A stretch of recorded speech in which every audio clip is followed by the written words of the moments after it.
Apa disampaikan kepada Pak Presiden terkait dengan Enggak, belum ini aja. Saya dipanggil aja jam 4 sore. Pak dan Mentara. Pak sebentar Pak. Belum tahu, nanti setelah selesai aja ya. Karena ya, belum bahas ada jalan sih.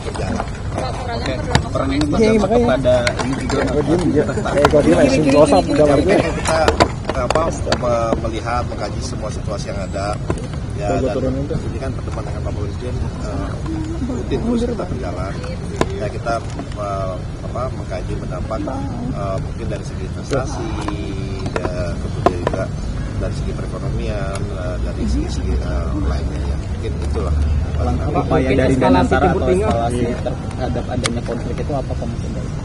Ya, itu juga pasti ada pembahasan juga dari kita. Kan kita kan kaji itu semua lah, gitu kan. Mungkin dalam hal ini ya dari segi investasi, dari segi ketahanan ekonomi dan Pak, Indonesia bisa jadi pasar berpengaruh ke realisasi investasi nggak Pak? Indonesia jadi pasar baru buat investor. Karena kan di sana terdampak.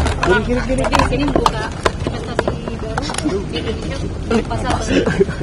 Ya kan memang dari setiap kejadian pasti kita bisa melihat dari angle yang berbeda ya, dari angle apakah ini kita justru membuat ada opportunity baru, baik itu dari segi investasi, dari segi perdagangan, dan tentu kita akan selalu melakukan pengkajian dampak-dampaknya secara keseluruhan, karena kan investasi ini mempunyai kontribusi yang besar terhadap perekonomian kita. Jadi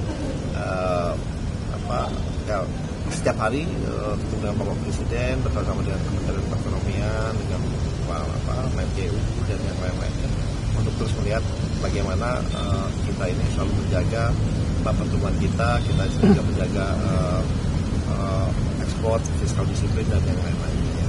Oke, mungkin itu dulu ya. Nanti kita balik-balik. Terima kasih Pak.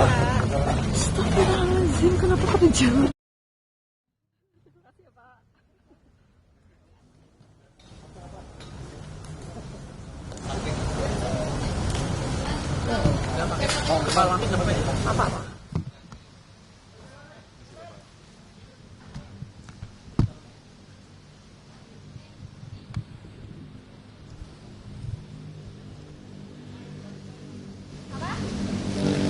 Baik ya teman-teman semuanya ya, saya baru saja menghadap Bapak Presiden untuk membicarakan persiapan Nuzulul Quran. Jadi insya Allah Nuzulul Quran akan datang, direncanakan akan dilakukan di Jakarta ya, tempatnya di Istana Negara. Kami bicarakan juga mengenai teknis pelaksanaannya kalau di istana ya, karena banyak alternatif, apakah di IKN, apakah di Istiqlal, apakah di istana, atau di mana, dan Bapak Presiden memberi petunjuk kita lakukan di Istana Negara. Saya juga melaporkan persiapan Lebaran akan datang, karena beberapa tempat ya tanggal 19 itu kan hari Nyepi. Hari Nyepi kita tahu tidak boleh ada suara-suara berisik, tidak boleh ada kendaraan dan sebagainya. Padahal malam itu juga ada teman-teman kita takbir. Nah, alhamdulillah kami melaporkan kepada Bapak Presiden, sudah ada persepakatan kami dengan pemerintah setempat, dengan tokoh-tokoh masyarakat di Bali, bahwa takbir itu tidak bertentangan dengan Nyepi, cuman syaratnya ya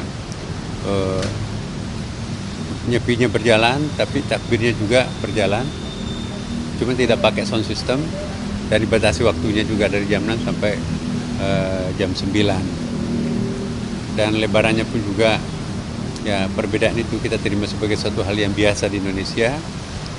Nanti kita akan lihat sidang isbat penentuannya kapan pastinya akan Idul Fitri nanti akan datang. Kami juga bicarakan tentang rencana untuk pembayaran zakat seperti hanya tahun-tahun yang lalu ya, untuk Bapak Presiden bersama dengan para pejabatnya, itu juga kita akan jadwalkan di Istana Negara. Jadi itu yang kami bicarakan di pembicaraan tadi. Saya kira cukup ya.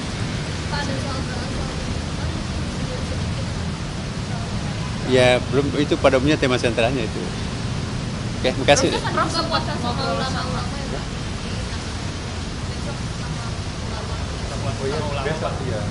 Biasa. Jadi begini, ya itu juga kan biasa Bapak Presiden mengundang tokoh-tokoh agama ulama untuk buka puasa ya. Besok itu juga kita bicarakan teknisnya, ya alhamdulillah.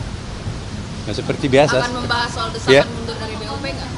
Ya biasa seperti yang sering diundang itu tokoh-tokoh agama, ya tokoh, ya ormas-ormas Islam, pimpinan-pimpinan pondok sesuai dengan kapasitas yang ditampung oleh ruangan yang ada. Akan bahas ini nggak desakan mundur dari BOP? Kita nggak bicarakan itu. Ya, Tapi Prof belum. pernah ngobrol nggak sih sama tokoh-tokoh agama tentang posisi Indonesia di BOP? Ya kita nggak bicarakan. Oke deh, saya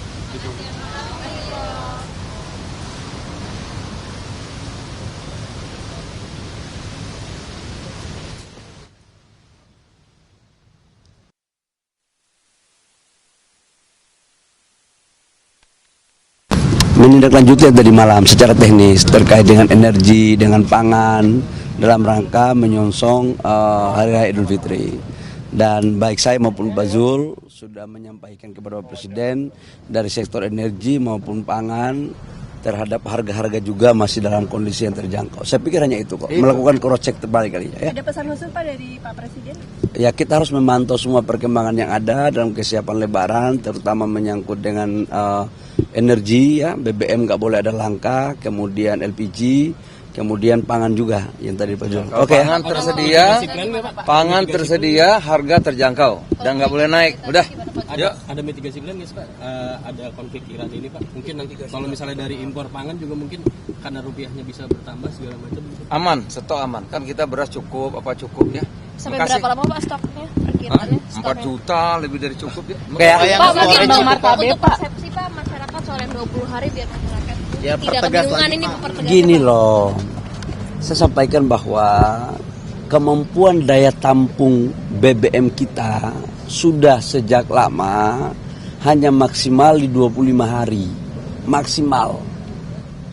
Sehingga cadangan nasional kita itu minimal 20 sampai 23 hari. Sekarang BBM kita itu sudah 23 hari.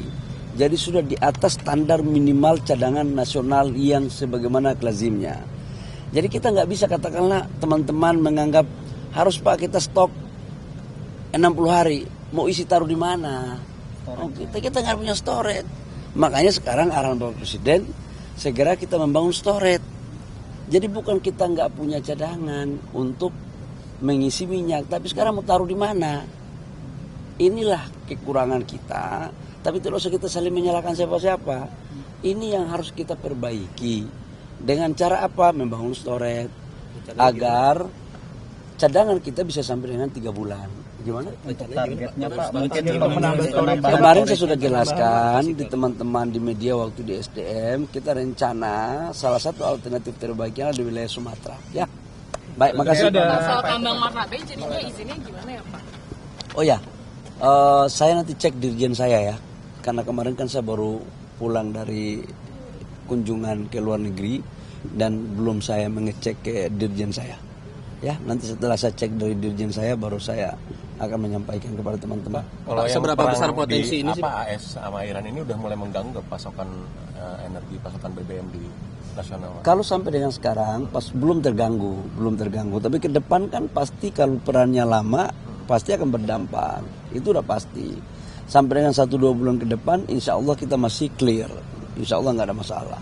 Nanti ada antisipasinya Pak, mungkin diskusi dengan Pak Presiden. Kemarin kan di rapat perdana Den sudah kita mengantisipasi bahwa 25% crude kita itu kan kita ambil dari Middle East, dari Selat Hormuz. Dan dari 25% itu kita sudah mengalihkan antisipasinya ke Amerika atau ke daerah negara-negara yang tidak ada kaitannya dengan Selat Hormuz. Itu aja. Jadi kalau menyangkut LPG nggak ada masalah. Jadi relatif clear lah. Kalau menyangkut BBM yang kita imporkan tinggal bensin. Dan itu kita belinya di Asia Tenggara, tidak ada di Middle East. Jadi relatif insya Allah clear.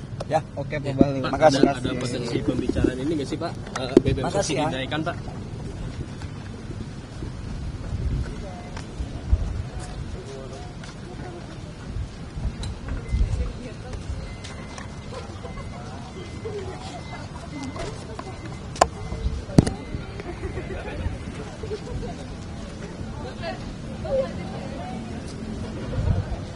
Kok diem aja Pak? Stop guys, biar reporter aja yang maju. Audio cek. Tadi pertemuan apa yang dibicarakan? Cukup. Ya tadi kita bicara sebenarnya sebentar karena nunggu beliau dengan Menteri Agama diskusi tentang beberapa kegiatan beliau dalam rangka bulan puasa dan beberapa kegiatan beliau dalam rangka menghadapi beberapa kegiatan ke depan. Kira-kira itu intinya sebenarnya. Ya. Berarti terkait acara Nuzulul Quran juga yang tadi Iya. dibahas bareng ya? Ada rencana Nuzulul Quran, ada pembayaran zakat presiden dan beberapa hal lainnya, termasuk rencana kegiatan besok dengan para pemimpin ormas, pemimpin pondok, para tokoh masyarakat dan para mubaligh. Bang Zeni, kalau penyerahan zakat Pak Presiden itu di istana juga kayak Rencananya begitu, tapi tanggalnya sedang dicari posisinya. Oke.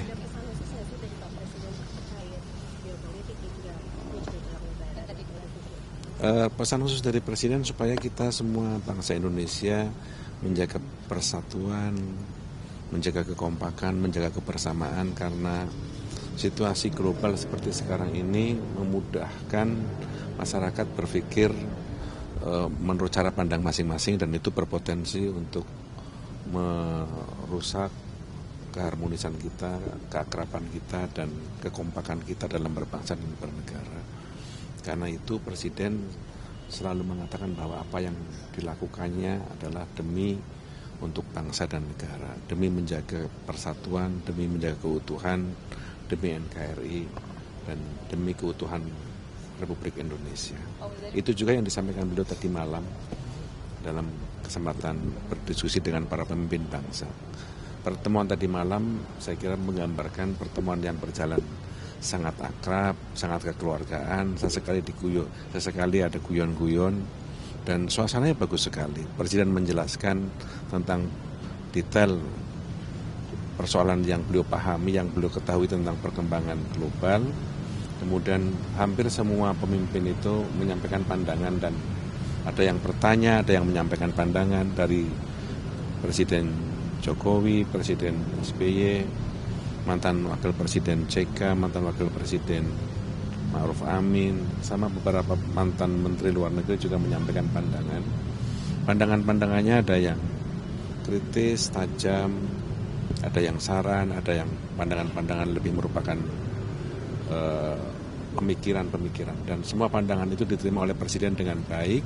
Presiden menerima pandangan itu dengan senang hati dan sebagai sebuah masukan yang oleh beliau dijadikan sebagai referensi dalam pengambilan keputusan. Stance Indonesia terhadap Palestina itu kan ada di konstitusi. Nah, kalau dari Ketua MPR melihatnya seperti gimana? Stance Indonesia mendukung kemerdekaan Palestina itu kan ada di konstitusi. Nah, Ketua MPR melihat seperti apa soal posisi Indonesia di BOP gitu, karena kan ini Amerika menyerang Iran gitu. Kemudian BOP adalah pelaku yang sama terhadap BOP Palestina. adalah bagian dari upaya untuk mempercepat proses kemerdekaan Palestina dan pembangunan rekonstruksi rehabilitasi Palestina. Dan itu tujuan utama dibentuknya BOP. Nah, cuman kemudian ada persoalan Iran ini, saya kira itu yang juga beliau tadi malam menyampaikan pandangan itu lebih jelas lagi. Dievaluasi posisinya, karena kan yang menggagas justru melakukan penyerangan begitu. Bagi Indonesia masuk dan keluar BOP adalah sesuatu yang biasa, sesuatu yang bisa saja terjadi seperti beberapa kali disebutkan oleh Presiden. Kita bisa saja kapan saja bisa keluar, tetapi sekali lagi itu harus atas kesepakatan bersama-sama. Pak Presiden menjelaskan juga kenapa belum memberikan pernyataan publik soal kematian. Saya kira tadi dijelaskan sudah. Ya, hari ini Pak Menlo diutus untuk menemui duta besar. Tadi udah. Pertemuannya di mana Pak Muzani? Kalau boleh tahu. Pertemuannya di kedutaan. Mungkin di kedutaan, saya tidak tahu, tapi itu sudah diutus. Tapi itu menyampaikan untuk pesan mediator itu atau soal kematian itu pesan Indonesia? Ya, saya tidak tahu, tadi sudah disampaikan. Kalau untuk yang besok bersama ulama, apakah memang Indonesia juga akan meminta pendapat mengenai situasi global? Pada prinsipnya Presiden sangat terbuka terhadap pandangan, pemikiran dari semua para pemimpin masyarakat, pemimpin bangsa, sehingga besok juga bagian dari upaya itu Presiden ingin mendengarkan pandangan-pandangan, meskipun juga Presiden nanti akan menyampaikan pandangan beliau dan cara pandang beliau terhadap persoalan ini. Dan kita diminta untuk tetap menjaga persatuan, kesatuan, kebersamaan, dan kita harus tetap menjaga ukhuwah sesama agama, ukhuwah sesama Islam, ukhuwah sesama antar bangsa, supaya kedamaian, keharmonisan dunia ini bisa kita jaga. Kira-kira itu. Terima kasih Pak Muzani. Puasa ya? Puasa ya, Pak. Insya Allah. Berarti besok sini lagi, ikut lagi Pak Muzani. Pak berapa orang sih Pak? Udah tahu besok. Ulamanya dari mana aja Pak? Sama agama di mana? Pak Muzani nanti open house ya?